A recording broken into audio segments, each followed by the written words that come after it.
Oke, selamat pagi Supradin Radio. Apa kabarnya nih? Selamat hari Jumat ya. Seperti biasanya nih menyapa di hari Jumat ya. Kali ini di tanggal 22 Oktober 2021 ada programku Cinta Bubble-ku. Dan seperti biasanya di beda-beda hari ini kita bakal menghadirkan tema-tema yang berbeda nih Supradin Radio. Dan hari Jumat ini adalah tema kesehatan nih Supradin Radio. Dan seperti biasanya juga nih kita juga berterima kasih kepada Rumah Sakit Umum Daerah Insinyur Soekarno Kepulauan Bangka Belitung ya, yang selalu bersedia menghadirkan narasumber-narasumber keren yang siap berbagi informasi mengenai kesehatan. Dan pagi ini kita sudah kedatangan seorang dokter yang juga luar biasa, apalagi di tengah pandemi COVID-19 seperti ini ya. Ada Dr. Berianto Agustian SPKFR. Selamat pagi dokter. Selamat pagi ya dokter ya. Kali ini kita bersama dokter, manggilnya Dr. Berianto. Dr. Beri ya. Kali ini kita bersama Dr. Beri ini seperti radio, kita akan membahas tentang rehabilitasi medik pada penyintas COVID-19. Nah, lagi-lagi COVID-19. Kenapa sih COVID-19 terus? Karena seperti yang seperti radio tahu ya, bahwa COVID-19 ini kan merupakan penyakit baru gitu. Masih banyak informasi-informasi yang mana kita masyarakat ini belum tahu secara banyak ya tentang COVID-19. Makanya untuk memperkaya ilmu tentang COVID-19 supaya bisa mencegah dan juga bisa mengobati ini, kita pagi ini bakal belajar lagi nih tentang rehabilitasi medik pada penyintas ya, kali ini ya penyintas COVID-19 nih Supradin Radio. Karena seperti kita tahu bahwa COVID-19 itu sudah banyak sekali menyebabkan kita menyerang organ tubuh kita nih Supradin Radio. Banyak pasien yang mengalami bermacam-macam gejala saat mereka terkonfirmasi COVID-19. Bener ya dok ya? Betul. Tapi nggak sampai di situ aja nih, ada juga efek yang bakal didapatkan oleh tubuh pasca pasien dinyatakan sembuh. Bahkan dinyatakan sembuh aja masih ada gejala-gejala yang nyangkut di tubuh kita dokter. Nah, sebelum kita lebih lanjut nih ngebahas tentang rehabilitasi medik pada penyintas COVID-19 Supradin Radio, kita kenal dulu nih sama Dr. Berianto nih, Dr. Beri. Boleh kenalan dulu dokter kepada Supradin Radio yang lagi mendengarkan atau menonton via Facebook ya, ataupun via Instagram di RSUD Soekarno Bubble. Ya, selamat pagi. Selamat pagi dan para pendengar sekalian. Perkenalkan saya Dr. Berianto Agustian, spesialis rehabilitasi medik atau spesialis kedokteran fisik dan rehabilitasi. Seperti saya saat ini praktik di Rumah Sakit Umum Daerah Insinyur Soekarno Kepulauan Bangka Belitung. Nah seperti radio, seperti biasanya buat Supradi yang pengen banget tanya-tanya nih ya tentang rehabilitasi medik pada penyintas COVID-19, ini bisa bertanya kemana? Ke WhatsApp InRadio pastinya ya, ke 0812 717 9760. Bisa lewat telepon ataupun bisa lewat SMS dan juga WhatsApp. Langsung aja nih seperti tadi kita tanya-tanya dulu nih, dokter. Saya baru mendengar nih ya tentang SPKFR gitu. Boleh nggak sih dijelasin sedikit, aplikasi gambaran sedikit nih kepada seperti radio nih, sebenarnya SPKFR itu seperti apa sih? Ya, sebenarnya SPKFR ini udah spesialis yang cukup lama di dunia kedokteran khususnya. Kalau kepanjangannya spesialis kedokteran fisik dan rehabilitasi.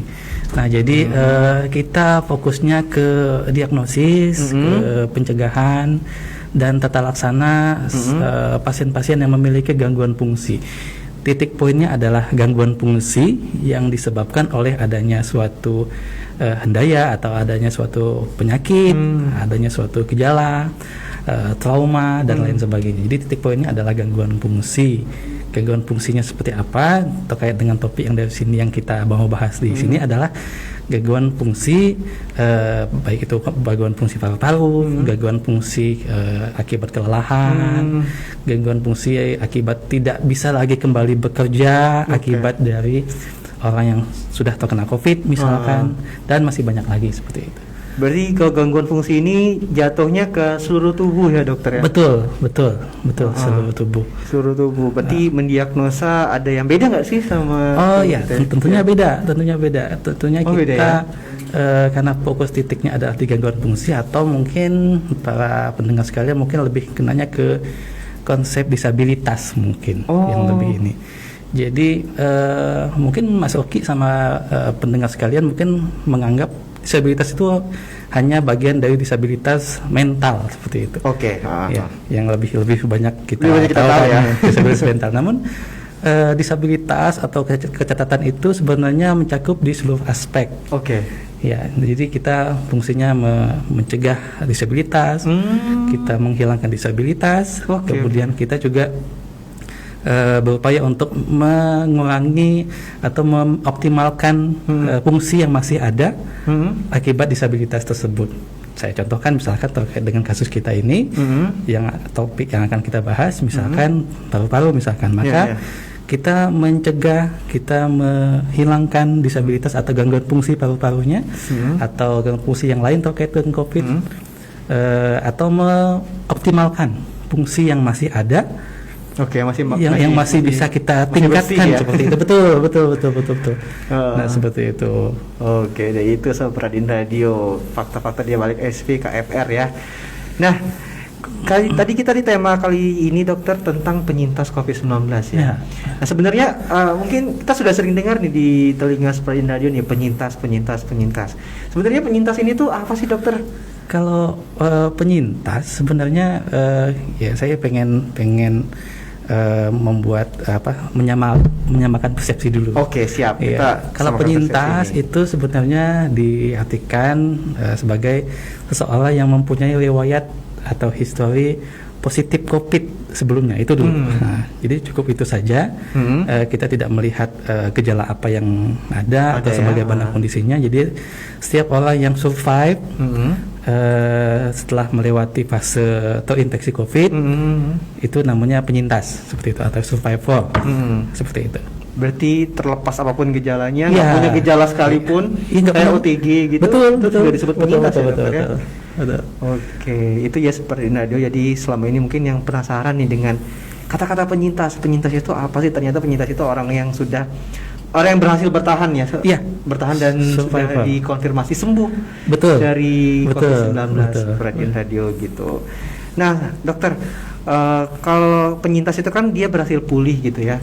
Nah sebenarnya apa sih gejala-gejala yang menunjukkan bahwa seorang pasien terkonfirmasi COVID-19 itu pulih dokter? Terus juga gimana sih proses pemulihannya gitu? Karena kita tahu bahwa kalau misalnya kita terkonfirmasi COVID-19 ya udah simptomnya tuh kayak hilang penciuman ya. Betul. Terus demam gitu. Terus juga ada flu dan batuk juga nih dokter. Gimana nih dokter? Jadi sebelum kita membahas itu lebih lanjut, kita cerita dulu nih alur COVID itu sebagai alurnya kan. Remind lagi ya. Jadi kita remind lagi dari orang yang mulai sakit, mulai yang sehat seperti, kemudian dia terinfeksi COVID, itu kan timbul gejala di situ. Nah, demam seperti disebutkan tadi, demam, kemudian hilang penciuman, mungkin sesak dan lain sebagainya, batuk gitu. Nah, setelah dia lagi di fase sakit, dia akan menuju fase sembuh. Fase sembuh ya? Fase sembuh kan, seperti itu. Atau mohon maaf, mungkin ada yang mungkin tidak berhasil melewati itu, dia meninggal, seperti itu ya. Nah, dari mulai fase sakit sampai hingga fase penyembuhan, itu disebut dengan fase pemulihan. Oke, itu berapa hari dok? Nah, fase pemulihan ini banyak banyak terminologi. Untuk kasus yang ringan sampai berat, itu fase pemulihannya itu mungkin sekitar 3-4 minggu. Ringan sampai sedang, maaf. Ringan sampai sedang ya? 3-14 hari atau 3-4 minggu malah. Oh, berarti hampir sebulan ya? Hampir 1 bulan. Oke. Jadi masa kita sakit, kemudian sampai kita diberikan sehat kembali, sama seperti yang sebelumnya ini loh, sama seperti kita sebelumnya, itu memakan waktu 3-4 minggu. 3-4 minggu. Mohon maaf tuh sebentar, kalau kan ada yang bilang bahwa tapi kan untuk sehat itu kan kita nggak boleh keluar ya, alias harus isolasi gitu. Tapi kan seperti yang kita tahu bahwa isolasi sendiri itu jangka waktunya itu maksimal kira-kira 10 harian gitu, kecuali ada gejala tambahan gitu ya, bisa diperpanjang sampai 3 hari. Itu gimana tuh dok? Nah, jadi itu terkait itu tadi, kalau kita dijelaskan kalau itu adalah bisa dikatakan sembuh medisnya. Sembuh medisnya. PCR-nya negatif, dia tidak menularkan lagi ke orang lain. Itu di fase 10 hari. 10 hari tadi ya. 10 hari. Namun fase pemulihan, fase rehabilitasinya tidak cukup hanya itu. Oh. Karena dari yang berbagai macam penelitian yang sudah ada sekarang, maka fase pemulihan itu panjang. Dan ya memang tidak saklek 3-4 minggu gitu.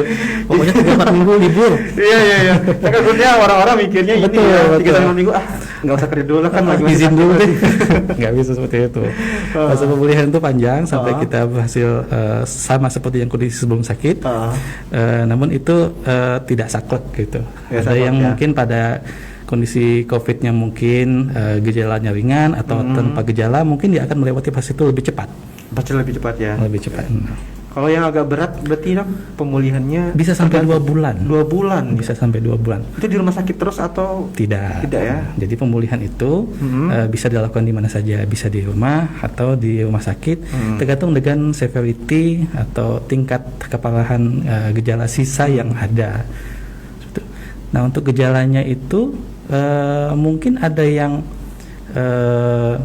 sama seperti sebelum, pada saat sakit, ada demam, ada batuk, kemudian ada kelelahan, kemudian ada sesak napas, atau mungkin gejalanya lebih ringan, dengan tingkat level yang lebih ringan, atau mungkin ada juga yang uniknya nih pada yang orang COVID ini, pada saat sakit dia sehat-sehat saja, atau OTG lah kita anggap gitu. OTG dia sehat ya. Dia merasain. Nah, setelah fase pemulihan baru timbul gejalanya. Ini yang unik yang sampai sekarang juga kita masih pelajari para peneliti kita di sini maupun di dunia itu masih tetap mengembangkan, mempelajari ini keunikan dari penyakit pada penyintas COVID ini. Kalau kasusnya seperti itu Dok, kan misalnya OTG gitu ya. Kalau OTG kan otomatis berarti 10 hari udah boleh keluar tuh, karantina ya. Nah tiba-tiba pas mungkin habis 10 hari, mungkin 4 hari setelahnya muncul gejala gitu. Itu apakah virusnya masih bisa menyebarkan kepada orang lain, ataukah ya udah virusnya udah selesai tuh fase penyebarannya di 10 hari tadi Dokter? Kalau pertanyaannya seperti itu, tingkat virulensi virusnya itu tidak akan, jawabannya adalah dia tidak menularkan lagi meskipun dia punya gejala. Meskipun dia punya gejala, karena kalau kita sudah berbicara tentang penyintas COVID, artinya dia sudah sembuh dari COVID, namun masih memiliki gejala ya? Nah, seperti itu. Jadi dia tidak menularkan lagi. Nah, topik di sini yang penting bagi para studi, yang pengen saya highlight adalah pengetahuan kita dulu, kesadaran kita dulu, bahwa ada loh, ternyata COVID itu nggak gitu-gitu aja gitu. Jadi nggak seperti yang tertulis di poster gitu ya Dok ya. Iya, dan kita selama ini nganggap kalau sudah kena COVID sembuh, wah udah selesai itu. Selesai nih. Udah selesai nih, gue sembuh gitu.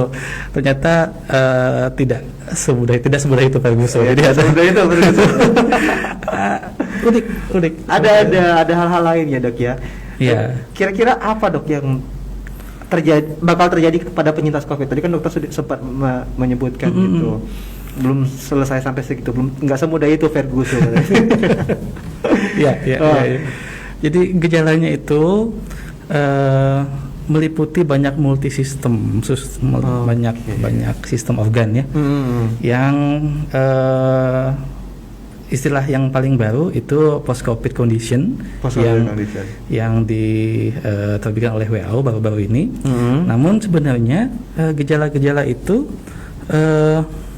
banyak definisi baru. Jadi nggak cuma post-COVID condition. Iya, seperti sebelum post-COVID condition itu kita para tenaga medis mengenalnya dengan long COVID. Ya, mungkin long COVID, atau ada yang mengatakan chronic COVID syndrome. Dan semuanya merujuk kepada pengertian yang sama sebenarnya. Jadi kondisi yang terjadi pada para penyintas COVID, para COVID survivor, yang memiliki gejala seperti gejala utama ya, seperti kelemahan, kemudian gejala sesak napas, dan gejala-gejala lain yang nanti akan saya jelaskan yang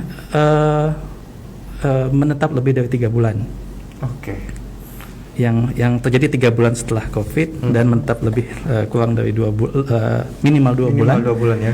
Yang tidak ada penjelasan diagnosisnya oleh dokter. Nah, itu kunci satu lagi, bahwa penyakit itu tidak diketahui asalnya dari mana. Tiba-tiba ada aja gitu ya. Tiba-tiba, dan kita juga tidak mempunyai alternatif diagnosis. Oh gitu. Jadi lain halnya misalkan dia punya gejala misalkan, tapi setelah berobat ke dokter ternyata dia anemia misalkan lah, kita anggap. Dia kurang darah, kita cek tensinya mungkin rendah, dicek HB-nya memang rendah, berarti dia memang anemia seperti itu. Nah, kalau yang COVID condition ini, post COVID condition ini, kita tidak punya semacam diagnosis lain. Jadi kita merujuknya ke situ seperti itu. Nah, gejalanya apa? Nah, gejalanya saya coba bagi-bagi ke berbagai sistem tadi. Oke, boleh nih dok. Nah, berarti yang pertama adalah yang paling banyak adalah gejala kelelahan. Oke, kelelahan ya dok ya. Kelelahan ini bagi para yang masih muda mungkin dianggap sepele. Capek gitu ya, pegel mungkin ya. Habis beraktivitas, habis kerja. Betul. Jadi kelelahan yang bisa yang gradingnya bervariasi. Ada yang ringan, ada yang sedang, ada yang berat. Kemudian gejala yang kedua yang paling banyak dikeluhkan adalah keluhan saraf. Yang paling utama adalah gangguan konsentrasi. Gangguan atensi, atau kita sebutkan secara umum itu gangguan kognisi, atau mungkin istilah familiarnya adalah brain fog, otaknya berkabut seperti itu. Jadi kalau bahasa ininya lola. Loadingnya lama.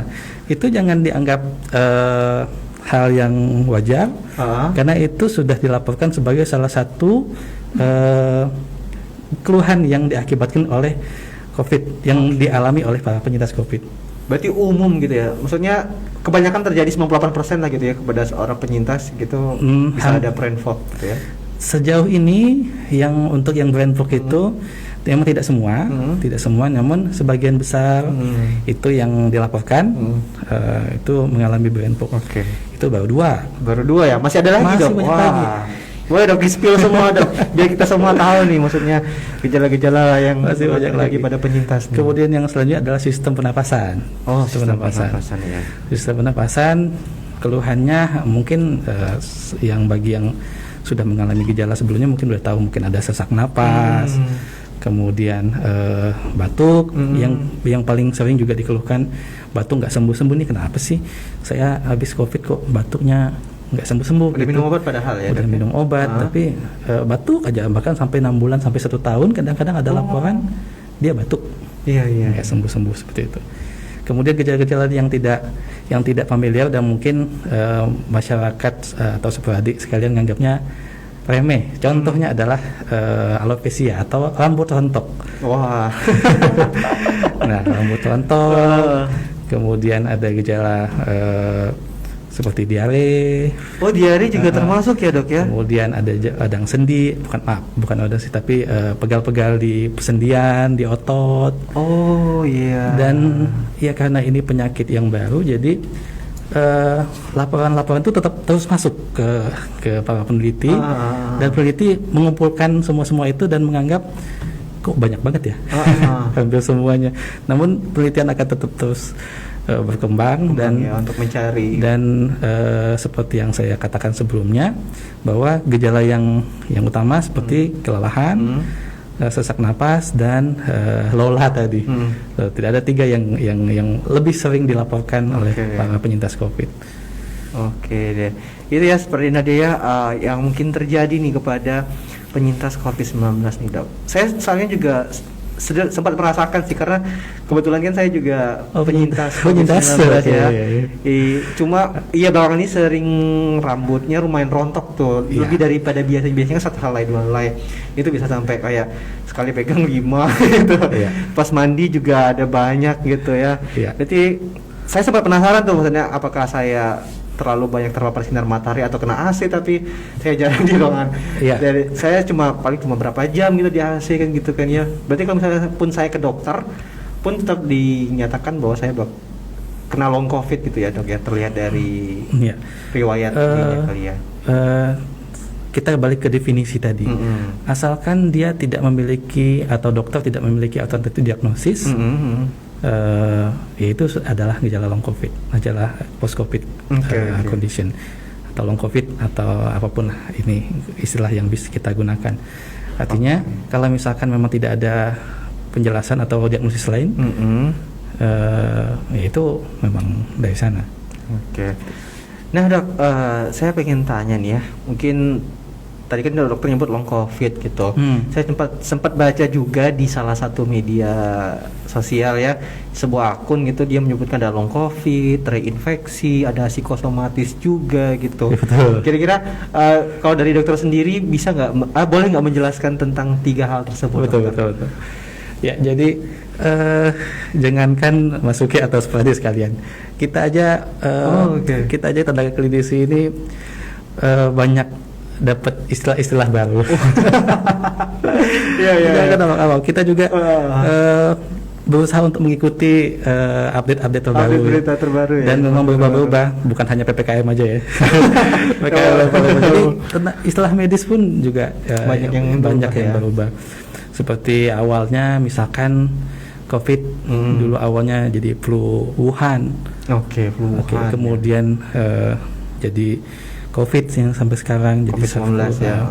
Jadi akhirnya adalah ya perubahan itu hal yang wajar sebenarnya.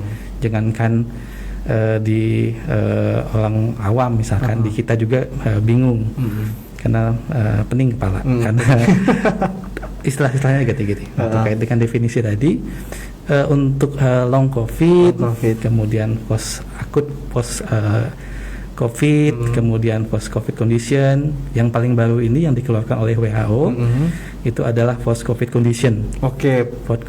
Post COVID condition. Berarti nggak ada lagi long COVID, maksudnya nggak dipakai lagi gitu ya istilah. Istilah COVID, post COVID long COVID syndrome ini itu adalah istilah yang sudah dibakukan. Sudah dibakukan. Kalau Mas Uki lihat di ICD itu adalah International Classification of Disease yang diakui seluruh dunia. COVID itu masuk ke sana, masuk post COVID condition. Post COVID condition ya, masuk ke sana. Jadi sudah termnya sudah dibakukan. Apakah sudah baku betul? Oh tidak.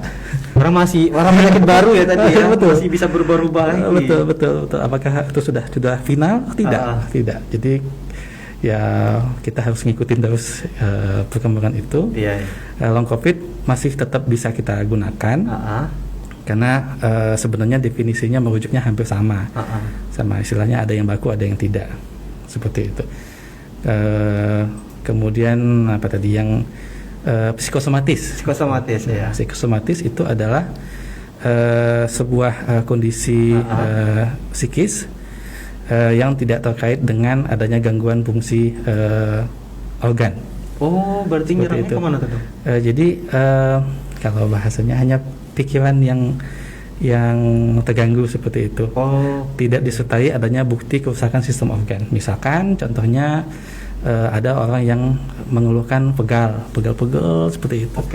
Nah, tidak ada alternatif diagnosis atau penjelasan medis yang bisa kecuali pikirannya sendiri. Berarti lebih ke mental gitu ya. Yang menyebabkan dia mengalami sakit itu.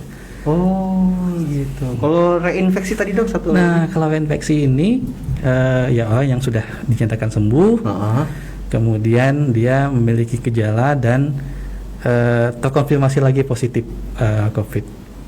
Bisa seperti itu. Bisa seperti itu ya. Saking bingungnya kita selama 2 tahun ini bisa lagi kena infeksi.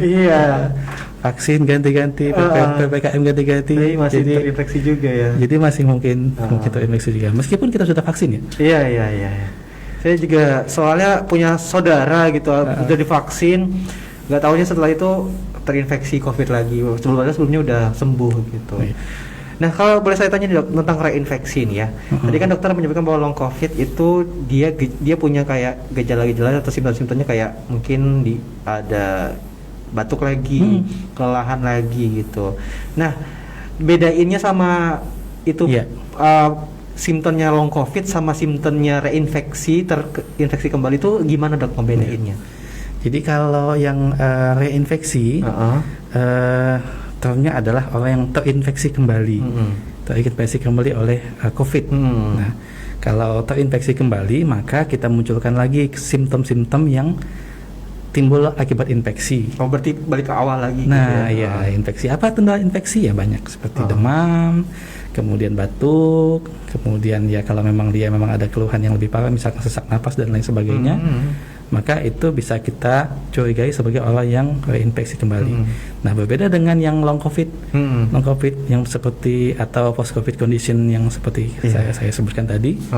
Dia gejalanya adalah yang paling utama adalah kelelahan yang memiliki level-level berbeda-beda ya, karena kelelahan itu kan subjektif ya. Iya, kita yang ngerasain gitu ya. Saya nggak tahu nih, saya lelah nih, tapi saya nggak tahu nih gimana sih lelah yang gimana. Jadi kan subjektif ya. Benar. Jadi ada level-levelnya, mungkin ada yang mengatakan ringan, ada yang sedang, ada yang aduh capek banget sampai tidak mau bekerja seperti itu. Iya. Oke. Terus kalau misal reinfeksi ini berarti apakah PCR-nya positif juga atau PCR-nya tetap negatif? Positif berarti ya. Iya. Oke, berarti bedainnya dengan PCR-nya gitu ya. Ya. Gold standarnya tetap kita kembalikan ke yang infeksi COVID. Jadi punya keluhan dan PCR-nya positif. Nah, apakah kalau misalnya kita habis dinyatakan sembuh nih ya, keluar karantina lah istilahnya seperti itu. Terus 2 bulan ada gejala-gejala kayak misal kelelahan atau mungkin ada sistem pernafasan, diare dan segala macamnya, kita kalau misalnya mikirnya kan paling long COVID gitu. Tapi ternyata kita dalamnya ada terinfeksi kembali gitu. Nah, itu gimana, dokter, kalau kasusnya seperti apakah kapan saatnya kita harus ke puskesmas atau vaskes terdekat untuk mendapatkan RT-PCR gitu? Oke. Nah, kembali ke yang definisi tadi, apabila orang yang memang sudah dinyatakan sembuh, kemudian punya keluhan lagi, sama seperti dengan gejala yang awal, yang paling nyata adalah demam. Demam. Kemudian ada nyeri tenggorokan, mau anosmia lagi, yang sebelumnya udah sembuh, timbul lagi gejala itu, ada batuk. Nah, maka sebaiknya dia konsultasikan ke dokter. Ya, kita juga kan gejalanya hampir mirip nih. Mungkin di long COVID mungkin tidak ada demam, tapi bagi masyarakat awam mungkin ini hal yang membingungkan mungkin barangkali. Nah, itu apabila punya gejala tersebut bisa langsung dikonsultasikan ke dokter seperti itu. Oh gitu, berarti baiknya mengkonsultasi balik ya, dok ya, apakah memang ini gejala long COVID ataukah ini terinfeksi kembali. Betul. Ya gitu ya, seperti ini. Jadi jangan lupa untuk tetap berkonsultasi kepada dokter atau mungkin pusat kesehatan terdekat ya, dok ya. Oke, dok, saya bertanya nih, apakah pasti semua orang yang penyintas itu bakal mendapatkan gejala-gejala yang tadi dokter sebutkan di long COVID gitu? Iya. Kalau penyintas memang tidak semua gejala-gejalanya harus punya gejala long COVID atau gejala post COVID condition. Tidak seperti itu. Tidak semuanya ya. Semuanya. Jadi kalau misalkan ada orang yang penyintas, penyintas ya, lu pasti ada gejala ini kan? Ya. Jadi tidak semua memang. Secara umum kalau di luar negeri, di Amerika, mengatakan 10-20% orang yang kena COVID, apapun gejalanya, itu memiliki gejala long COVID, memiliki gejala post COVID condition seperti. Jadi 10-20%, lumayan besar. Apalagi kalau ada penelitian-penelitian yang sebelumnya mengambil sampel yang di rumah sakit, pasien COVID yang dirawat inap saja. Nah, dia tentunya itu lebih gejalanya pada saat sakit kan lebih berat nih. Iya. Nah, ternyata gejala long COVID yang akan diderita oleh pasien tersebut itu lebih dari 50% itu akan tetap ada, lumayan besar. Jadi pasien-pasien yang dirawat inap dengan COVID itu memiliki potensi untuk mengalami long COVID itu 50%. Oh, lebih tinggi ya dok ya, dari mungkin OTG atau yang gejala ringan ya. Betul. Jadi dan gejalanya memang bervariasi. Jadi kesadaran kita akan gejala long COVID ini sebenarnya harus kita pupuk dari awal, karena ini tidak hanya berefek kepada gangguan fungsi kita, tapi juga dari berbagai laporan masyarakat yang penyintas COVID nih, ada yang bahkan sudah mengalami dampak fungsi yang lebih luas. Contohnya seperti apa dampak-dampaknya gitu? Di PHK misalkan. Karena penurunan kinerja. Dia sudah sembuh dari COVID, tapi karena dia tidak tahu kenapa dia seperti itu, dan kinerjanya jadi buruk, ya udah sampai dipecat seperti itu.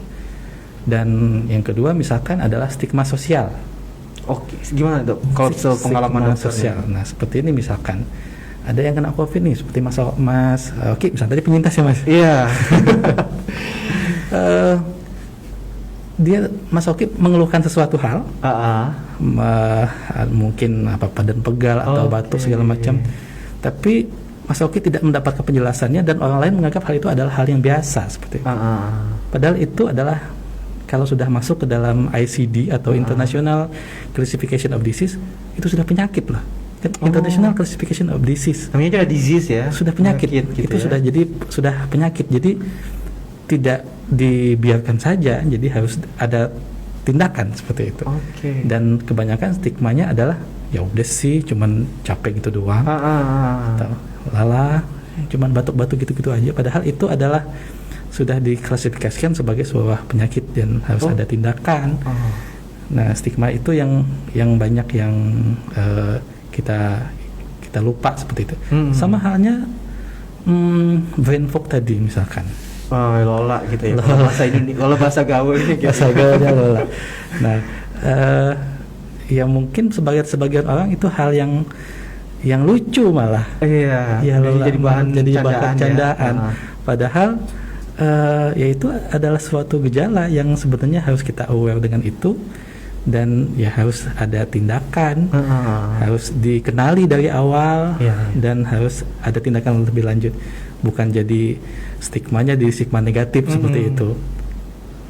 Nggak lucu kalau orang yang sakit COVID terus Lola terus dibully terus sosial sama teman-temannya di tempat kerja, di sekolah barangkali, hanya gara-gara dia sedikit lambat dalam menerima informasi ya. Iya benar.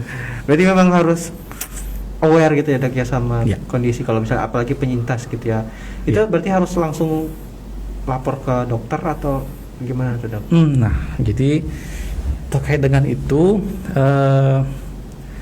penyakit COVID ini kan sebenarnya banyak ya, banyak. Jadi ada yang sehat, ada yang mungkin dengan gejala sisa, ada yang mungkin sudah kondisi memang berat. Nah kalau hemat saya bagi teman-teman separadik sekalian yang di rumah, langkah awal adalah self assessment. Self assessment itu adalah menilai diri kita sendiri. Jadi kita nilai kita ini sebenarnya ada keluhan atau tidak. Nah seperti itu. Keluhannya apa? Dan nilai seberapa berat gangguan yang kita punya. Apakah mengganggu fungsi kita dalam sehari-hari atau tidak. Nah misalkan contohnya adalah lelah tadi, kelelahan. Kalau memang orang yang penyintas COVID yang lelah, cuman dia sudah kembali bekerja, kemudian dia sudah melakukan aktivitas sama seperti dia sebelum sakit, maka dia dinyatakan memang dia mengalami long COVID, tapi ya, kita tidak ada tindakan khusus. Jadi silahkan lanjutkan aktivitas fisiknya, silahkan lakukan olahraga teratur, nutrisi yang seimbang, dan lain sebagainya. Nah ada yang yang ketika self assessment saja dia ada sudah punya keluhan yang berat. Misalkan ada kelemahan yang ekstrim yang bahkan mengganggu aktivitasnya. Contohnya jarang masuk kerja misalkan. Oke. Sakit, lemah yang nggak tahu nih kenapa, pokoknya lemes aja gitu. Lemes aja bawaannya. Nah, itu sudah mengganggu kan? Sudah mengganggu fungsi dia. Fungsi dia itu udah keganggu, fungsi kerjanya udah keganggu. Atau sudah ada punya gejala sisa yang memang persisten atau menetap, yang benar-benar mengganggu. Contohnya adalah sesak napas misalkan. Kalau orang yang memang sudah dinyatakan sembuh tapi dia untuk ngomong aja dia ngap-ngapan, ya itu udah jelas. Oke. Ya, harus mencari pengobatan. Harus mencari ke dokter seperti itu. Nah, kalau misalnya gejalanya itu cuma sebatas mungkin, kalau saya nih dok ya mungkin saya tuh sering nyeri di bagian dada, tapi macam-macam gitu, variasi gitu. Ada di sebelah kiri, sebelah kanan, sebagian atas gitu. Dia itu munculnya cuma sebentar gitu dan nggak lama gitu dok. Mungkin cuma berapa puluh detik gitu. Nah, itu tuh apakah masuk kategori ringan, sedang atau berat? Terus apakah sudah harus mulai lapor ke dokter atau gimana itu dok? Nah, terkait dengan nyeri dada itu, saya jelaskan lagi yang tadi yang gejala-gejala sisa COVID ya. Tadi ada sistem pernapasan, dan ternyata meskipun dengan jumlah kasus yang kecil, ternyata efek ke sistem kardiovaskuler atau ke jantung itu ternyata juga ada. Jadi hati-hati dengan itu. Jadi ada yang mengalami keluhan seperti berdebar-debar, kemudian sakit di daerah dada, menjalar, khas seperti orang yang sakit jantung, meskipun dia tidak tipikal. Tidak tipikal artinya tidak khas bagi orang yang penyintas COVID, tapi ada laporannya seperti itu. Nah, terkait dengan keluhan dari Masuki tadi, kalau ada keluhan dengan sakit dada yang pindah-pindah lokasinya tadi kan, memang yang paling banyak adalah masalah di muskuloskeletal memang. Masalah di muskuloskeletal itu artinya masalahnya di otot. Oh, di otot berarti ya. Tadi seperti yang saya katakan, yang paling banyak itu apa? Kelemahan, kemudian sesak napas, dan keluhan di persendian di muskuloskeletal. Nah, seperti itu. Jadi itu yang paling banyak. Jadi kemungkinan masalahnya ada di sistem muskuloskeletal di otot. Tapi apakah mungkin masalah yang lain? Ya mungkin saja. Saya juga tidak menafikan diri. Enggak sehat ya. Enggak sehat. Pokoknya udahlah. Jadi semua semua hal itu harus kita pertimbangkan. Mungkin nggak? Ya mungkin. Kalau mungkin saja. Tapi karena tidak tipikal, tidak khas, maka kemungkinannya kecil. Lebih mungkin ke arah muskuloskeletal. Berarti maksudnya cukup diimbangin sama istirahat yang cukup aja gitu ya dok ya. Nggak mesti panik, soalnya kan ada beberapa orang yang mungkin aduh gimana nih, saya ada punya gejala seperti itu, panik luar biasa gitu. Nanti kita bahas di selanjutnya di bagaimana caranya. Iya. Ternyata banyak banget ya, meskipun udah sembuh penyintas COVID nih, tapi ternyata masih ada gejala-gejalanya nih dok. Nah, tadi dokter bilang kan bahwa ini tuh nggak cuma, biasanya kan kalau COVID kan tipikalnya ke pernapasan gitu. Iya, betul. Ke demam dan lain-lain, sendi gitu ya. Itu tuh kenapa sih dok bisa menyebar ke seluruh tubuh gitu dok? Gejalanya tuh bisa menyebar ke seluruh tubuh gitu dok, padahal kan COVID kan masuk ke paru-paru gitu kan ya.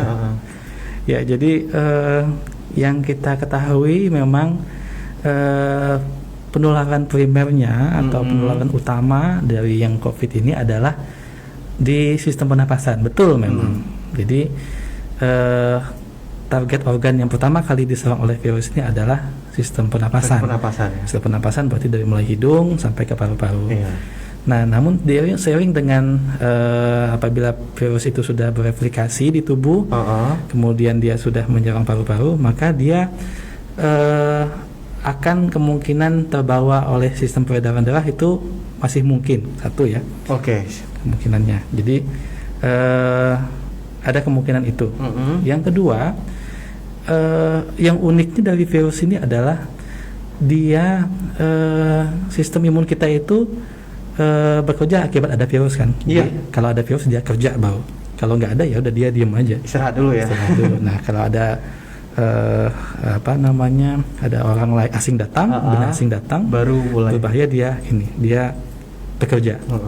Nah yang uniknya dari yang virus ini dia kerjanya itu berlebihan. Oke. Jadi ada bahasanya adalah hiperresponsif dari sistem tubuh kita dalam melawan si kuman itu. Segala yang berlebihan itu baik, ya? memang tidak baik. Analoginya seperti ini. Ya. Ketika kita dicubit, nah kita kan respon kan? Iya. Gitu. Aduh sakit. Nah, namun mungkin ada kondisi tertentu atau orang tertentu yang responnya berlebihan. Misalkan dia langsung mukul kita atau memecahkan piring misalkan karena dia berespon emosinya. Jadi berlebihan sehingga dia menyebabkan gangguan di sekitarnya. Begitu juga sebenarnya analogi pada sistem imun kita. Ketika kita berlebihan responnya terhadap imun itu, maka respon sistemik, respon ke seluruh tubuh itu responnya ke seluruh tubuh. Itu akan menyebabkan masalah di semua sistem organ di tubuh kita.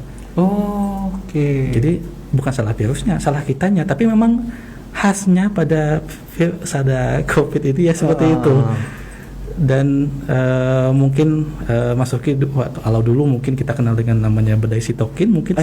Itu juga yang sering kemarin kalau nggak salah kena sama YouTuber itu. Mas Deddy Kobuzer. Nah itu sebenarnya kan bukan virusnya, tapi imunnya sendiri ya. Iya, sitokin itu kan kita yang menghasilkan. Jadi saking kencengnya sitokin atau sistem imun tubuh kita itu, maka itu yang bakal menurunkan semua fungsi sistem organ kita. Nah itu yang menyebabkan semuanya bakal kena. Kok cuma di paru-paru doang ya dok? Bukan cuma di paru-paru doang, apalagi kalau dia punya faktor risiko atau punya komorbid. Itu lebih ini ya, lebih gawat lagi kalau itu. Tapi pernah ada kasus dok, misalnya yang penyakit komorbid dia lebih parah lagi daripada sebelumnya. Iya, jelas. Ya, artinya gini, kita kembali lagi saya coba menganalogikan. Kita sehat nih, bugar, sehat, kemudian kena COVID, kemudian kita jadi sehat lagi kan. Siklusnya seperti itu. Nah, kalau orang yang sudah sakit sebelumnya, kena COVID, ya kan pasti lebih downgrading lagi ininya penyakitnya, karena dia awalnya udah sakit, sudah punya sakit, kena COVID lagi, nambah kerjaan ya, nambah makin jadi efeknya ke tubuh. Jadi memang komorbid yang seperti hipertensi, seperti obesitas, seperti DM, apalagi yang pada orang tua yang sampai sekarang yang masih kita katakan ya sangat rentan, high risk atau risiko tinggi untuk mengalami kalau ke tema kita mengalami long COVID ini. Ini tergantung umur nggak sih dok? Kalau misalnya kan tadi dokter bilang, maksudnya orang tua tuh high risk gitu ya. Apakah anak muda itu tuh anak muda kayak misalnya umur belasan tahun gitu? Itu apakah juga kemungkinan bakal kena? Maksudnya apakah punya gejala yang berat juga setelah jadi penyintas gitu atau gimana dok? Jadi sebenarnya orang yang tua itu kalau bahasa kitanya itu menjadi risiko. Atau menjadi faktor risiko. Menjadi faktor risiko, orang tersebut akan mengalami long COVID setelah kena, meskipun dia tidak punya gejala. Namun apakah orang yang muda tidak? Ya tidak juga, karena faktor risiko itu tidak hanya dinilai dari usia saja. Usia ini enggak ini. Ya, jadi faktor risiko lain seperti level severity gejala pada saat dia kena, kemudian dia punya faktor risiko apa saja, punya darah tinggi atau punya kencing manis, atau dia obesitas, kemudian apakah selama perawatan gejalanya memburuk atau tidak, tidak tergantung dari usia tadi, regardless usia. Bisa jadi dia usianya masih muda tapi dia punya penyakit penyerta sebelumnya, dia mengalami long COVID. Ada yang mungkin masih udah usia tua, dia sehat-sehat aja, dia fit, dia bugar, dia tidak punya komorbid, meskipun usianya sudah lanjut, tapi dia tidak mengalami long COVID itu. Oke deh. Itu saya masih penasaran sama long COVID itu, dia tuh harus disembuhin pakai obat atau dia yang sendiri dok gitu? Ya. Nah, ini kita kena COVID ini, pandemi ini 2 tahun ya. Iya 2 tahun. 2 tahun, dan memang yang alhamdulillah yang yang sembuh itu memang lebih banyak, sampai sekarang memang lebih banyak. Dan penelitian ini kan jalan terus ya. Orang-orang yang sembuh dari COVID atau penyintas itu dipantau terus kan. Nah, dipantau terus. Dari berbagai laporan yang sudah ada sekarang, ada yang dinyatakan kalau sudah kena COVID, dia akan hilang dalam beberapa minggu. Namun karena ini kan tetap lanjut terus, karena COVID-nya baru 2 tahun. Ada, jadi yang orang yang penyintas mungkin baru diobservasi paling lama 2 tahun dong. yang peneliti itu baru paling 2 tahun. Ada yang bahkan selama 2 tahun ini dia masih tetap punya gejala. Oke, mungkin kenanya pas awal-awal gitu ya? Iya, pas awal-awal, kemudian diteliti, sampai sekarang pun dia masih mengalami gejala-gejala long COVID. Sampai sejauh itu, apakah sudah menetap? Ya kita sih nggak tahu. Kita nggak tahu. Mungkin akan tetap terus seperti itu. Namun tidak saklek. Ya memang ada yang berkatakan ada yang berminggu-minggu sampai berbulan-bulan. Rata-rata sih berminggu, 1 minggu sampai 6 bulan akan hilang sendirinya, maksud saya. Akan hilang sendirinya dengan, dan bahkan tapi ada yang sampai bertahun-tahun, ada yang sampai 8 bulan masih batuk, ada yang setahun dia masih tetap mengeluhkan kelelahan yang sampai mengganggu kinerja dia dalam kerja seperti itu. Dan kalau memang dia persisten dan dia mengganggu fungsi kita, kinerjanya jadi nggak bagus, kemudian kalau misal anggaplah dia batuk, ngomong sedikit batuk, dia sih kerja tapi batuk gitu ya, sehingga kayak sekitarnya tuh keganggu gitu. dia batuk, dia mengganggu kan. Jadi itu sudah kita anggap itu mengganggu kinerja dan lingkungan kerja dia. Jadi itu juga ya harus ada penanganan. Jadi hemat saya COVID ini baru, jadi mungkin masih tetap akan berkembang, tetap panjang perjalanan si long COVID ini. Ya saya juga nggak mau long COVID ini jadi suatu hal yang jelek. Cuman ya penelitian akan tetap terus berlanjut. Penelitian kita mohon doanya, kita juga support. Semoga si COVID ini hilang, pandemi hilang. Namun ada kerjaan yang lain nih ternyata nih setelahnya. Mungkin sekarang trendnya adalah COVID-nya sudah semakin menurun. Alhamdulillah tingkat kematian menurun, tapi tingkat kesembuhan juga banyak. Benar. Tingkat kesembuhan banyak ini macam-macam levelnya memang, dan itu memang belum diorganize dengan baik, karena masyarakat juga banyak yang belum tahu. Ada yang sembuh sempurna, ada sembuh dengan gejala sisa, ada sembuh dengan ini, memang banyak. Sembuhnya pun juga banyak kategorinya itu. Iya betul. Dan ini semua sampai sekarang apalagi di Indonesia ya, laporan itu masih minim sekali, penelitiannya masih minim sekali. Mungkin menganggap ini sebuah hal yang biasa. Saya juga tidak berkecimpung di dunia penelitian lebih lanjut.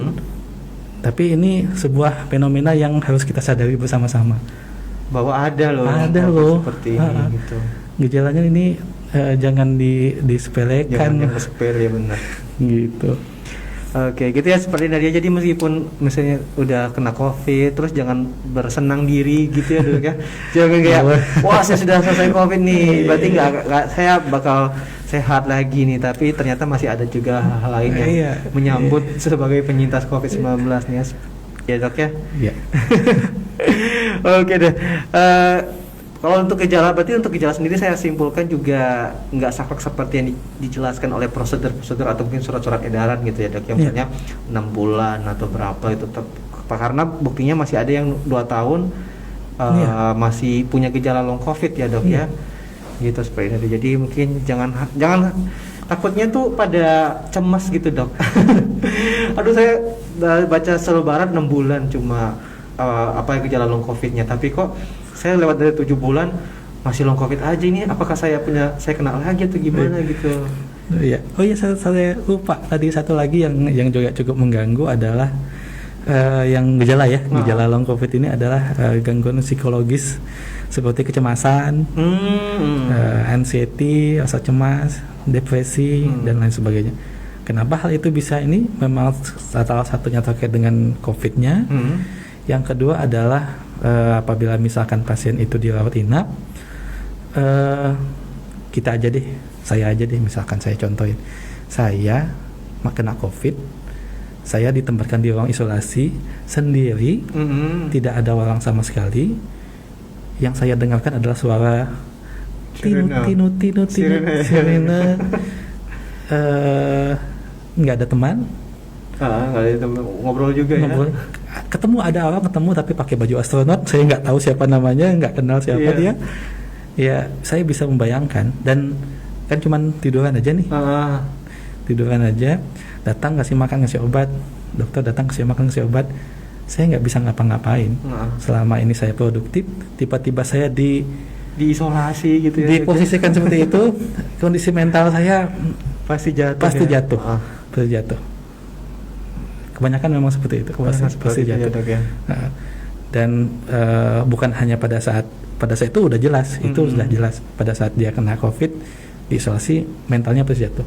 Setelahnya ada laporan memang akan tetap menetap kondisi kecemasan, kondisi depresi itu akan tetap menetap, sehingga itu juga jadi salah satu gejala long COVID yang mesti kita concern di situ. Oke deh. Kita seperti ini, jadi jangan nggak cuma menyerang secara fisik ya dok ya, secara mental juga ada yang diserang. Ada gejalanya di fase long covid gini ya dok. Kognitif juga jangan lupa. Kognitif, oke. Gimana tuh dok? Brain fog tadi? Brain fog Lola tadi ya. Kalau pelupa itu termasuk brain fog juga tuh gimana dok? Iya. Masuk juga ya. Itu termasuk di dalam gangguan kognisi yang biasanya ada gangguan atensi, kognisi itu kan luas ya. Ada kognisi, ada atensi, kemudian ada memori, kemudian ada executive function. Executive function itu kemampuan kita mengeksekusi suatu tindakan, dan banyak lagi. Jadi kalau yang tadi yang pelupa tadi dia masuk ke memori kan, berarti kan. Oke. Satu term dengan kognisi. Yang Lola mungkin dia di eksekutif, fungsi eksekusinya dia jadi Lola dulu, tapi ada yang lupa naruh kunci segala macam. Nah itu juga masuk ke dalam gangguan kognisi. Oke. Nah ini mungkin poin paling yang di highlight ya di pembicaraan kita pada pagi hari ini, yaitu gimana sih dok, ada nggak tips memulihkan tubuh bagi penyintas COVID-19, seperti makanan mungkin, atau mungkin obat-obatan, atau mungkin aktivitas yang bisa dokter anjurkan buat para penyintas COVID-19 supaya bisa meredakan lah gejala-gejala long COVID-nya gitu. Ya. Untuk secara umum saya tidak melihat COVID gimana berat COVID atau berat long COVID-nya. Secara umum kita harus sadar dulu bahwa ini adalah suatu gejala yang harus kita ketahui bersama-sama, baik itu yang bagi orangnya maupun yang keluarganya. Nah itu penting tuh, supaya stigma yang baik tercipta. Nah yang kedua adalah self assessment tadi. Self assessment ya. Kemudian yang selanjutnya adalah apabila orang yang mempunyai gejala-gejala COVID yang tertentu, misalkan kita anggap misalkan dia adalah gejala sesak napas. Nah, kita langsung coba untuk mengurangi keluhan sesak napasnya ini atau keluhan ya sesak napas itu dengan aktivitas di rumah dulu. Apa maksudnya aktivitas di rumah ini? Kita anjurkan pasien yang mempunyai sesak napas itu untuk meredakan sesak napasnya dengan berbagai macam posisi napas. Iya, Nah, jadi posisinya dulu yang kita atasi. Misalkan ada gejala, posisinya bisa sambil duduk, bisa sambil kalau duduk kita sambil bisa di meja sambil mengatur napas, posisinya dulu. Karena banyak yang kita mungkin itu hal yang sepele, tapi ketika sesak napas timbul, kadang-kadang kita salah dalam bertindak, ngambil posisi. Oh iya, jadinya nambah parah. Jadi nambah parah, jadi seperti itu. Udah panik dulu. Udah panik dulu. Jadi tenang, duduk, kemudian atur napasnya, atau kalau bisa ada bantal di meja, kita taruh tangan kita di meja, kemudian kepala kita ditaruh di tangan. Seperti itu. Nah, yang kedua adalah baru teknik pernapasan. Nah, teknik pernapasan ini digunakan untuk mengontrol sesaknya agar sesaknya tidak makin parah, berat, makin parah. Kalau dulu mungkin di saya nggak tahu, di SMA mungkin ada teknik, kita napas itu pada saat sekali kita menghirupkan udara, kemudian kita menghembuskannya itu lebih banyak biasanya. Jadi tarik napas lewat mulut, keluarnya lewat hidung. Sorry, saya kebalik. Tarik napas lewat hidung, kemudian keluarnya lewat mulut. Nah, tarik napasnya satu kali, keluarnya itu 2 kali. Jadi lebih lama. Untuk latih gitu ya berarti. Untuk kita namakan itu teknik pernapasan terkontrol. Jadi untuk mengurangi sesak napas. Jadi kalau kita napas seperti apa sih sebenarnya kalau kita lihat? Jadi napas kita tuh nggak terkontrol seperti itu. Jadi tidak ada ritme yang pas karena kita kesulitan mengatur temponya. Nah, ketika kita lagi sesak napas itu, kita atur temponya dengan menarik napas lewat hidung, kemudian kita keluarkan lagi 2 kali. Jadi perbandingannya 1:2 biasanya kita sebutkan. Itu kalau memang lagi sesak. Kita namanya adalah teknik pernapasan terkontrol. Nah, bagi yang sudah memiliki saturasi oksigen atau pulse oximetry, biasanya ada tuh. Ada yang kecil-kecil ya. Nah, silakan coba sendiri di rumah kalau memang masih ada keluhan yang sesak napas. Coba sendiri di rumah dengan teknik napas tersebut, kemudian pakai saturasinya. Kebanyakan naik. Targetnya adalah 94% sampai 98%. Targetnya di sana. Biasanya kalau sesak napas biasanya kan lebih turun dia sampai 90, makan lebih di bawah itu. Ketika kita lakukan teknik itu, targetnya adalah segitu. Di 94 sampai 98% saturasi oksigennya. Kita nilai dengan pulse seperti itu. Itu baru teknik pernapasan. Ada banyak lagi sebenarnya. Ada banyak lagi ini teknik yang lain. Itu hanya untuk yang pernapasan saja. Yang lain mah belum. Misalkan teknik batuk, misalkan cara-cara batuk yang baik itu seperti apa sih?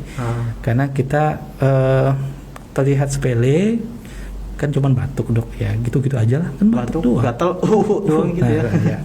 Seperti itu, mudahnya seperti itu. Tapi di dunia rehabilitasi hal itu jadi penting karena itu kalau kita batuknya efektif, maka kita tidak perlu mengeluarkan effort yang besar. Sekali batuk selesai. Seperti itu. Daripada kita batuk nggak selesai sampai sakit. Nah, jadi kita lebih baik kita gunakan teknik yang efektif, sekali aja udah selesai. Gimana tuh? Posisi duduk, mau berdiri juga boleh sebenarnya duduk. Kemudian kita lakukan teknik pernapasan diafragma. Diafragma itu artinya kita menggunakan teknik perut. Tarik napas panjang, deep breathing, lepaskan. Tarik napas panjang lagi, kemudian lepaskan lewat mulut seperti sama. Tarik napas yang ketiga, tarik napas lagi, kemudian kita tahan, kita hold. Kemudian kita batukan dengan paksa. Gitu. Kalau kita kan batuk. Yang penting keluar gitu ya. Keluar. Nah, kali ini kita atur temponya. Tarik napas panjang, deep breathing, lepaskan. Napas panjang, lepaskan. Yang ketiga, tarik napas panjang, tahan sebentar, habis itu expel, keluarkan dengan paksa sekali. Sekali aja tapi Dok ya? Iya, sekali. Dan itu bisa diulang-ulang, bisa diulang-ulang seperti itu. Itu baru teknik pernapasan di masalah di rehabilitasi paru-parunya. Nah seperti itu. Kemudian yang selanjutnya adalah cara mengatasi kelelahan. Nah ini karena gejala umum juga ya. Gejala umum juga ini. Nah kelelahan. Banyak yang selama ini yang mengalami dekondisi, dia tilah baring lama atau tiduran terus, yang menyebabkan fungsi otot-otot dan sendinya itu kan terganggu, jadi kaku. Nah seperti itu. Jangan lupakan teknik-teknik peregangan sebelum kita memulai aktivitas. Sepele sih, memang sepele. Iya. Memang sepele. Tapi sering terlupakan Dok. Peregangannya. Ya, sepele. Misal contohnya kita mau mau berangkat kerja misalkan. Berangkat kerja mungkin naik motor atau naik mobil. Jangan lupakan peregangan dulu, karena kita ini adalah penyintas. Jangan lupakan, kita ini adalah penyintas. Peregangan, baik itu bahu, ya kita bisa melakukan shoulder shrug, misalkan angkat bahu seperti ini sebelum, atau kita bisa melakukan peregangan pasif seperti yang pada saat kita sekolah SD dulu mungkin sering kita lakukan, di tangan, kemudian tangan di kaki, kepala seperti itu. Karena itu sangat esensial, sangat penting sebelum kita memulai aktivitas, supaya kita nggak terkejut. Shock gitu ya. Supaya kita nggak terkejut, supaya kita ini penyintas loh. Kita ini jangan lupakan bahwa gejala itu ada. Jadi kita harus siapkan tubuh kita untuk lawan gejala-gejala ini. Jadi harus disiapkan dulu. Nah, yang kemudian kalau kita sudah melakukan aktivitas, maka teknik-tekniknya adalah kita rencanakan betul. Gini kan kita kan penyintas nih, ada keluhan, sesak napas, kelelahan. Kalau kita rencanakan aktivitas kita itu, maka simptom yang ditimbulkan itu akan semakin berkurang. Saya contohkan seperti ini. Gimana tuh Dok? Poinnya adalah kita harus merencanakan segala aktivitas yang akan kita lakukan sebelum kita melakukannya. Saya contohkan, saya mau dari sini, saya mau ke lantai 4. Mau saya dari mobil, saya dari mobil. Parkiran ya Dok? Parkiran misalkan. Sebelum saya ke sana, saya harus pastikan dulu barang yang saya bawakan cukup. Kemudian saya mau naik apa, saya mau berhenti di mana, itu direncanakan dulu. Nah, jangan sampai kalau kita tidak terorganisir dengan baik, jangan sampai kita udah naik ke atas, aduh lupa lagi, balik lagi, balik lagi ke ini terus. Ya itu kita rencanakan dulu. Misalkan seperti tadi, misalkan saya kesini, kayaknya saya harus pipis dulu deh, takut nanti mengganggu. Jadi sebelum kita action, kita planning dulu yang bagus. Ya kalau enggak, kita ini udah sakit, kita ini udah penyintas COVID, kita udah lelah. Kalau tidak direncanakan dengan baik, maka akan makin jadi hanya gara-gara lupa ngambil satu barang. Jadi kita rencanakan dulu. Yang kedua adalah bagi-bagi aktivitasnya, dibagi-bagi aktivitasnya. Jadi aktivitas yang tadi kelihatannya besar, dibagi-bagi jadi aktivitas yang kecil-kecil. Dibagi. Contohnya gini. Contohnya, saya mau naik ke lantai 4 tadi, tapi saya mau naik tangga aja deh. Misalkan kita bagi-bagi, jangan langsung dari lantai 1 langsung naik ke lantai 4. Pakai tangga ya? Pakai tangga, misal ya, saya contoh. Jangan langsung naik ke lantai 4. Jadi ketika kita mau naik tangga di lantai 1, kita naik ke lantai 2. Stop dulu, dibagi dulu. Jangan maksain, jangan maksain. Kalau mau naik lift silahkan, Tapi kalau misalkan memang ini kita bagi-bagi, jangan langsung naik 1, tuk, lantai 2, langsung naik 3, langsung naik 4. Istirahat dulu berarti ya, Dok? Jadi kita bagi-bagi. Begitu juga kalau di tangga. Di tangga misalkan di setengah perjalanan kita sesak, kita tiba, aduh kayaknya nggak kuat, berhenti di situ. Berhenti. Jangan sungkan untuk berhenti. Atau napas dulu, tarik napas panjang, napas terkontrol tadi yang seperti saya katakan sebelumnya. Atau dulu kalau sudah mampu baru naik lagi. Jadi dibagi seperti itu. Berarti memang harus ada planningnya ya, Dok ya. Oh iya. Biar lebih terorganisir, karena harus kita ingat lagi bahwa kita ini penyintas gitu ya. Iya. Mungkin ada gejala-gejala sisa yang pasti memberatkan tubuh kita, makanya harus kita organisir lebih baik kegiatan yang mungkin sebelumnya belum kita pernah lakukan gitu, mengorganisir kegiatan, lakukan peregangan dan lain sebagainya gitu. Satu lagi misalkan olahraga itu juga satu yang penting untuk orang yang penyintas. Kalau kita sudah dikira penyintas, olahraga itu adalah olahraga yang dianjurkan ya. Itu yang teratur. Kemudian olahraganya tuh di pacing. Kalau memang dulu orangnya suka maraton, jangan dulu. Jogging palingnya, jalan cepat. Kita anjurkan olahraga yang sifatnya light intensity atau intensitasnya ringan. Kemudian kalau bisa di pacing dulu. Di pacing itu artinya kalau memang dia bisa 1 km jogging, diatur dulu 10 meter berhenti. 20 meter nanti berhenti. Begitu nanti makin lama makin progresif. Jangan langsung tembak semua. Mentang-mentang saya masih muda. Memang saya penyintas tapi saya masih muda sih. Saya biasanya 1 kilo itu kuat ya. 3 menit lah. Gila. Nah, kita harus sadari bahwa kita ini penyintas COVID. Jadi mulai dari awal-awal, pelan-pelan. Kalau bisa 10 menit, alhamdulillah jalan. Kemudian minggu setelahnya kita naikkan lagi. Bertarget ya, Dok ya. Kemudian lagi naikin lagi. Untuk tipenya ya bebas. Kalau memang kita sarankan sih memang yang tipenya yang aerobik misalkan, yang jalan pagi, jalan santai seperti itu. Tidak yang berat. Nggak angkat beban langsung gitu ya. Tidak angkat beban langsung. Oke, kalau tadi itu dari aktivitas. Kalau dari asupan makanan gitu gimana, Dok? Ada ini enggak? Kalau asupan sejauh ini yang tidak ada yang khusus memang. Tidak ada yang khusus. Tidak khusus bukan berarti tidak sama sekali. Tidak, bebas lah, terserah. Tidak makan micin, makan garam, terserah ya. Tidak ada yang khusus. Saya maksudkan adalah sama seperti orang yang kena COVID. Sama seperti orang yang kena COVID. Artinya suplemen seperti vitamin A, vitamin B, vitamin C, vitamin D, omega 3 itu tetap jalan ya. Tetap jalan, dan itu saya rasa itu sudah sering digaung-gaungkan kepada orang yang kena COVID. Vitamin C, vitamin D, vitamin E, omega 3. Kemudian kalau orang yang kena COVID, dia butuh asupan protein yang tinggi karena dia habis menderita suatu penyakit sakit, sehingga dia butuh protein untuk pemulihan yang lebih baik. Itu sudah apa ya? Sudah umum kalau sudah umum. Apakah umum? Tapi memang kadang-kadang kita lupa.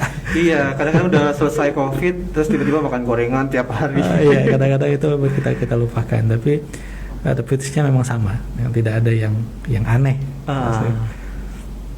Jadi kalau untuk asupan ya seperti kita kena COVID gitu lah, kita vitamin tetap harus jalan. Makanan sehatnya juga tetap harus jalan. Oke deh. Nah, Dok, kalau misalnya nih kan sekarang kita lagi heboh-hebohnya vaksinasi gitu ya. Iya, betul. Dan juga sering berubah-ubah nih aturan vaksinasi nih. Terutama buat para penyintas COVID ini. Dulu seingat saya kalau nggak salah penyintas COVID itu baru bisa divaksin 3 bulan 3 bulan. Kalau sekarang saya dengar kabar terbarunya itu sebulan aja udah bisa divaksin gitu ya. Iya, betul. Itu kenapa, Dok, bisa adanya perubahan peraturan yang berubah-ubah? Terus ada nggak dampaknya kalau misalnya, ada nggak bedanya dampak kalau bisa 3 bulan atau sebulan gitu? Iya. Jadi betul memang perubahan itu ya seperti saya katakan, Karena baru. karena baru ini kita juga saya juga maklum ya, perubahan itu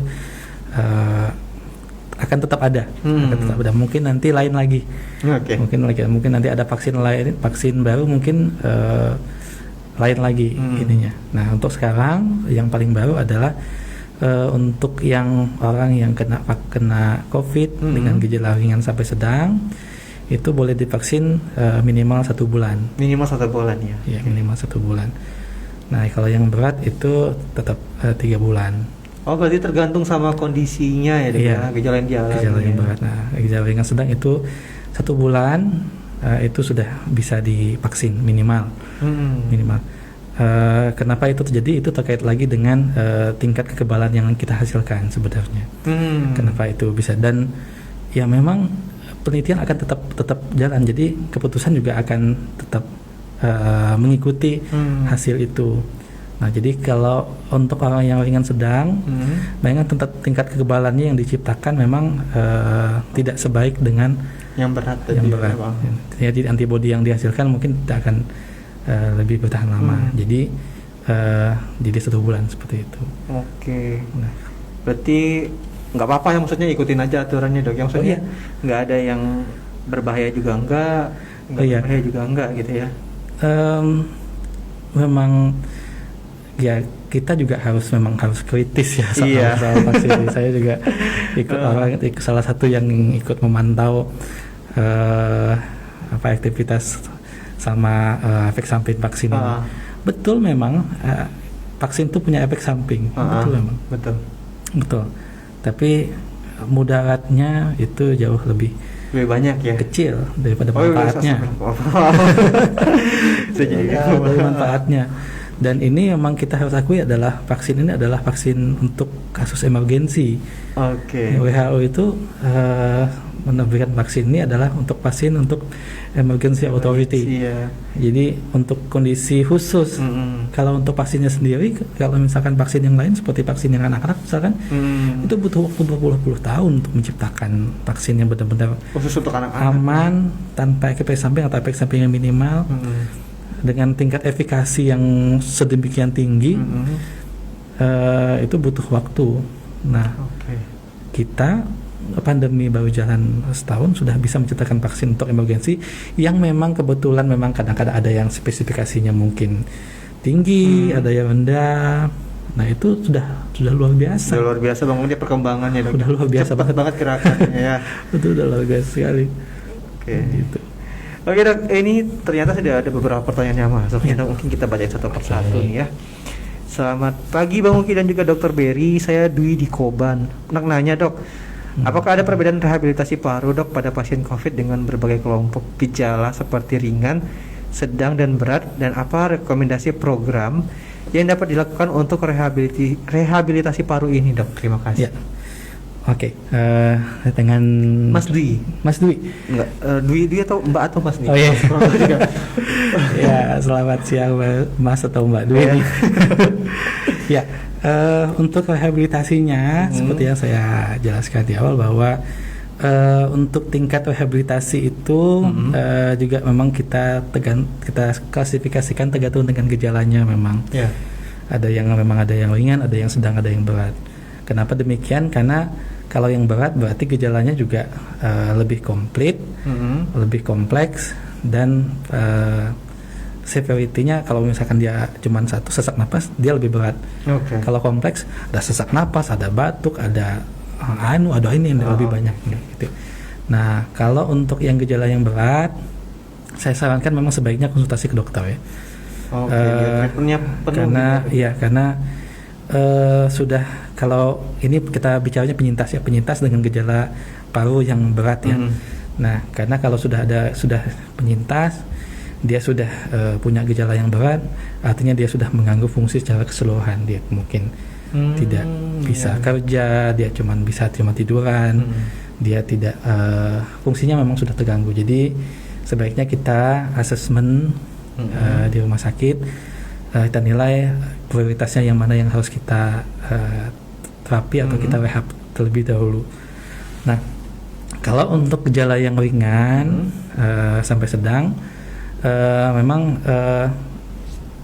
penilaian ringan sedang ini sebenarnya memang subjektif ya, memang subjektif. Iya, Jadi tergantung. kita juga agak sulit untuk menilai karena ini pertanyaannya hanya di kolom chat. Tetapi hemat saya ini kalau memang gejalanya memang ringan, tidak mempengaruhi fungsi secara keseluruhan, artinya seperti Mas Oki misalkan, dia punya gejala, tapi saya bisa kerja, kemudian saya bisa menghandle kalau memang pegel, saya bisa menghandle dengan teknik relaksasi atau dengan mandi air panas misalkan ya, atau dengan peregangan di rumah, cukup dilakukan di rumah saja cukup. Seperti itu. Nah, kalau memang gejalanya memang sedang ini memang abu-abu, ada yang berat, ada yang sedang, yang berat, ada yang tidak. Nah, jadi kalau memang tingkat gejala yang lebih ke arah yang berat, maka saya tetap menganjurkan, merekomendasikan lebih baik dikonsultasikan ke dokter dulu. Apalagi kalau memang gejalanya memang tidak hilang.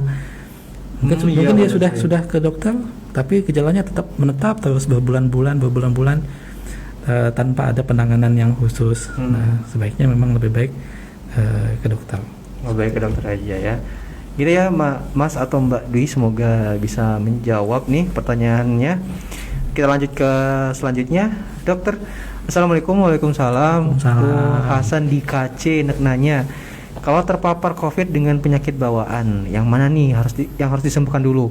Apakah bawaan atau COVID? Terima kasih dok. Ini dua-duanya. Cuman begini. Tadi saya harus menyampaikan bahwa orang yang penyintas COVID ya, bukan kena COVID lagi ya, sudah kena COVID, penyintas COVID yang memiliki comorbid itu high risk. High risk untuk mengalami long COVID maupun gejala-gejala ikutan lainnya. Nah, untuk itu orang yang kena COVID, orang yang punya COVID, penyintas COVID lah ya, dengan ada comorbid itu sebaiknya dikonsultasikan ke dokter. Karena treatmentnya atau terapi rehabilitasinya lain. Beda ya dok ya. Karena dia ada double, mungkin triple, mungkin saya nggak tahu. Ada yang hipertensi, ya. Ada yang DM, ada yang obesitas, kena COVID lagi. Nah, jadi ya. Nah, terkait dengan yang mana yang harus disembuhkan duluan, ya nggak ada. Kita nggak bisa ini. Oh, saya mau sembuhin COVID-nya dulu deh. Yang hipertensinya nanti aja gitu. Tidak seperti itu. Jadi kita langsung semuanya ya. Jadi tidak bisa. Saya mau COVID-nya dulu, obat darah tingginya nanti aja lah dok, nggak usah dikasih. Nggak gitu. Sembuh dulu ya dari COVID-nya ya. Ya gitu. Jadi harus semuanya di ini. Oke. Semoga menjawab ya Mas Hasan atau Bang Hasan di KC. Berikutnya ada lagi nih dok. Assalamualaikum dok, saya Adit di Pangkal Pinang. Saya penyintas COVID juga dok. Nah, pasca selesai menjadi alumni COVID, apakah ada langkah-langkah rehabilitasi yang dapat saya lakukan sebagai penyintas COVID? Terima kasih dok. Mungkin kurang ini, mungkin diingetin lagi tadi dok yang ini langkah-langkah. Oh ya. Rehabilitasi. Jadi rehabilitasi itu unik ya. Jadi memang tidak bisa dijawab hanya dengan lihat chat langsung rehabilitasinya ini sebenarnya. Oke, berarti harus tahu dulu nih ya apa gejalanya jadi, gitu. Saya harus mengetahui dulu usianya seperti apa, kemudian riwayat dia kena COVID-nya dulu seperti apa, tingkat keparahannya, dia punya comorbid atau tidak. Nah, hemat saya kalau memang mohon maaf tadi namanya Mas Adit. Kalau Mas Adit memang penyintas COVID, kebetulan memang gejalanya ringan, sudah bisa beraktivitas kembali tapi punya gejala, maka lakukan self assessment dulu seperti yang saya katakan demikian. Saya ini sebenarnya udah mampu beraktivitas atau tidak. Kalau memang belum beraktivitas ya. Nah, kalau memang sudah beraktivitas, self assessmentnya adalah pada saat saya beraktivitas itu mengganggu saya dan mengganggu orang lain nggak? Nah, seperti itu. Kalau memang mengganggu, nah itu baru kita cari apa yang mengganggunya ini. Apakah karena batuknya, Ya, apakah karena memang keluhan kelelahannya, apakah karena memang sesak napasnya dan lain-lain sebagainya. Oke. Nah, setelah kita lihat itu apa saja yang mengganggu, apakah kelelahannya atau apa, nah maka kita lakukan rehabilitasinya baru seperti itu. Nah, ada salah satu contoh, misalkan kita anggap yang paling sering adalah kelelahan misalkan ya. Kelelahan. Mungkin Mas Adit boleh di rumah melakukan uji sendiri untuk menilai sebenarnya dia sudah fit atau belum sih saya ini. Selain assessment tadi, boleh dilakukan misalkan kita ada namanya yang sit to stand test. Jadi tes duduk berdiri. Mudah sekali dilakukan di rumah. Jadi sit to stand test. Jadi silahkan lakukan di rumah, posisinya duduk, kemudian di kursi yang tidak punya pegangan, kemudian tangan menyilang di depan dada seperti ini. Ya. Nah, kemudian lakukan duduk berdiri, berdiri selama 30 detik. Dan hitung jumlahnya ada berapa kali kita bisa. Kalau misalnya 10 misalnya begitu, jadi berarti kalau jumlahnya itu kurang dari 12 jumlahnya, maka itu tidak fit namanya. Dalam 30 detik ya? 30 detik. Dalam 30 detik itu mudah dilakukan, silahkan sendiri dilakukan dan dinilai dalam 30 detik itu selain memang jumlahnya, kita dapat nilai saya sekuat apa sih? Mungkin saya bisa 20 mungkin. Tapi saya sudah ngos-ngosan ya. Berarti itu memang ada sesuatu, ada something wrong di situ. Mungkin saya cuma 10 udah jelas 10 ini, jadi berdiri aja udah nggak kuat. Tapi ada kalanya mungkin kita melakukan banyak, tapi ngos-ngosannya luar biasa. Itu juga harus dicurigai. Nah, itu harus dicurigai. Nah, itu ada tes-tes yang bisa dilakukan sebenarnya sebelum menilai kita ini fit atau tidak. Apakah cuma itu? Banyak ya. Banyak. Nanti buat spreader dia, mungkin buat Bang Adit juga nih, kalau misalnya pengen tanya, berarti boleh langsung konsultasi ke silakan. dokter ya di Rumah Sakit Umum Daerah Soekarno ya, Pondoga Belitung ya. Oke, itu dia pertanyaan dari Spreadin Radio nih.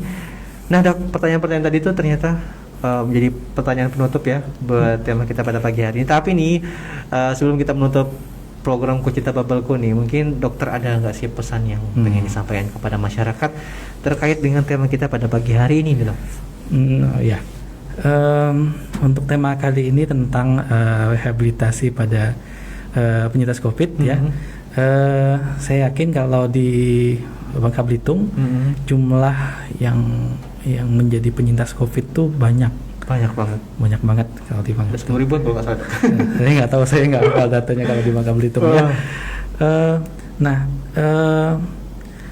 Di sekarang ini untuk mendapatkan informasi itu sangat mudah. Jadi kalau memang tidak bisa ke fasilitas kesehatan, tidak bisa ke dokter, silahkan googling, silahkan cari hal-hal tentang penyintas COVID. Di situ ada banyak sekali informasi yang bisa dikenali. Mungkin kadang-kadang kita tidak sadari, seperti tadi misalkan ada yang rambut rontok segala macam, itu semuanya sudah mulai terbuka, mulai kelihatan, meskipun belum banyak banget seperti itu ya. Kemudian jangan lupakan bahwa di Indonesia itu sudah ada perkumpulan penyintas COVID. Silakan googling, saya tidak sebutkan namanya, dan memang banyak ya namanya. Jadi mau di IG, mau di Facebook, mau di sosial media lainnya, itu sudah banyak grup-grup tentang penyintas COVID. Dan kalau memang tidak mau berbagi, atau bukan tidak mau ya, kalau memang tidak punya waktu untuk ke dokter atau apa, silakan lihat di sosial media, silakan gabung di grup banyak kok, silakan cari sendiri grup-grupnya, dan mereka juga sangat welcome dengan hal itu. Yang selanjutnya adalah jangankan masyarakat para seperti semua, kita aja tenaga kesehatan itu juga ini ya. Ya masih COVID ini masih suatu hal yang saya menarik untuk dibahas, karena tingkat update-nya itu terus, varian baru akan tetap ada lagi. Nah, tadi dapat kabar bahwa di Jakarta kayaknya mulai naik lagi. Udah mulai takut gak ada gelombang ketiga segala macam. Maka persiapan atau kesadaran untuk hal-hal ini wajib untuk kita sadari, kita aware bersama-sama bahwa perubahan itu pasti akan tetap ada. Dan baik itu dari segi istilah maupun dari segi keputusan pemerintah, ada perubahan itu hal yang biasa saja. Karena memang yang kita hadapi ini adalah barang yang tidak kelihatan, yang kita nggak tahu nih mau sampai kapan, apakah selesai pandemi selesai atau tidak. Wallahu alam. Jadi kita belum tahu sampai kemana. Nah, begitu. Oke deh, itu dia pesan dari Dr. Berry ya terkait tema kita pada pagi hari ini, yaitu rehabilitasi medik pada penyintas COVID-19 nih Sprint Radio. Mungkin kita juga pengen nambahin, mungkin kayak sebagai penyintas nih ya, mungkin buat para penyintas yang mendengarkan juga harus lebih awas juga Dok ya. Maksudnya jangan sampai sudah lepas dari COVID langsung jemawa, langsung kemana-mana gitu. Masker prokesnya jangan lupa juga lebih jadi dikendorin gitu ya. Tetap dijaga prokesnya dan juga mungkin awasi juga kondisi tubuhnya setelah terkena COVID-19. Kayak yang dokter bilang bahwa sebagian besar pasti mengalami apa yang disebut dengan long COVID ya Dok ya.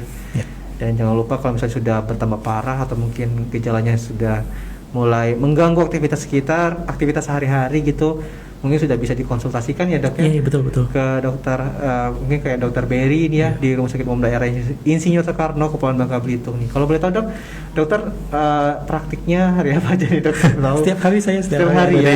Senin sampai Minggu enggak? Senin sampai Sabtu ya. Oke deh, gitu seperti radio. Oke, nggak terasa sudah 1,5 jam nih kita menemani ruang dengar seperti radio semua. Terima kasih sudah mendengarkan kami berdua untuk menyampaikan informasi terkait tema kita pada pagi hari ini. Dan juga jangan kemana-mana, tetap dengarkan 97,6 FM In Radio, sumber informasi terpercaya. Dan juga selamat pagi, selamat beraktivitas. Assalamualaikum warahmatullahi wabarakatuh. Sampai jumpa lagi di Kucinta Babelko edisi selanjutnya.